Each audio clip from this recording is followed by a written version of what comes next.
అన్న నమస్తే. నమస్తే అన్న. ఏ పేరు? ఎస్కేసాన్ ఏంది ఆటో బిజినెస్ ఎట్లుంది? ఖరాబ్ అయిపోయింది అన్న. మొత్తం ఖరాబ్ అయిపోయింది. ఖరాబైందా? బస్ పరిస్థితి ఏంది? రేవంత్ గారు ఇట్లా చేసిండు.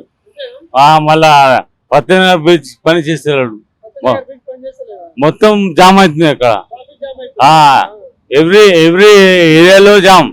ఎక్కడ ఉంటావు నువ్వు? పత్తెనగర్, పత్తెనగర్లో ఉంటావా? నిజాంపేట, హౌసింగ్ ఇప్పుడు నిజాంపేటలో ఉంటాం.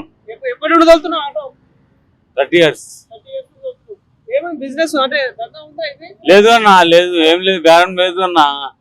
ఇంట్లో గొడవ అవుతుంది అన్న. నా భార్య నాది గొడవ అవుతుంది. రోజు సెట్టింగ్. ఎందుకు? అరే కారవారు ఏం చేసినాం? ఏం కారవారు చేసాం? ఎందుకు ఆడుతున్నాడు? ఏం తెచ్చినాం?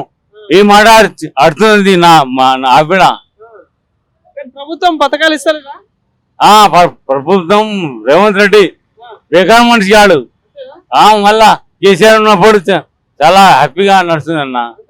మళ్ళా కేసీఆర్ బాగుండే. మళ్ళా గెలవరా?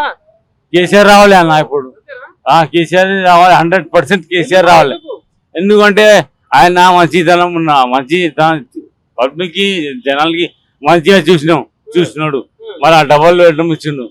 మళ్ళా ఆటో కారోబార్, ఓలా, ఊబర్, ర్యాపిడో అది నడుస్తుంది. కానీ కారోబార్ ఉండేప్పుడు ఇప్పుడు ఈయన వచ్చి రేవంత్ గారు వచ్చి బస్ ఫ్రీ చేసిండు.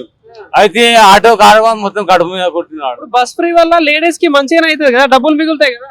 అరే అన్న, లేడీస్ కానీ ఆటో ఉన్న భార్య ఉండదు.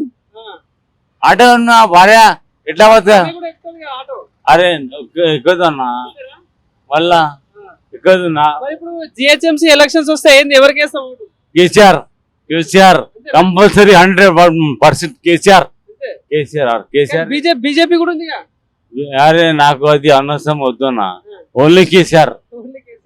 ఓన్లీ కేసీఆర్, కేటీఆర్, హరీష్ రావు ఏం పేరు, మళ్ళా క్యాండిడేట్ మొహమ్మద్ షబ్బీర్ అలీ. కేసీఆర్ సాబ్ బాగుంటుంది, బాగా మనిషి. వివేకానంద అన్న చాలా మంచోడు. డెవలప్మెంట్ అవుతుందన్నా. మస్తు డెవలప్ అయింది. కానీ ట్రాఫిక్ జామ్ ఉంది అన్న.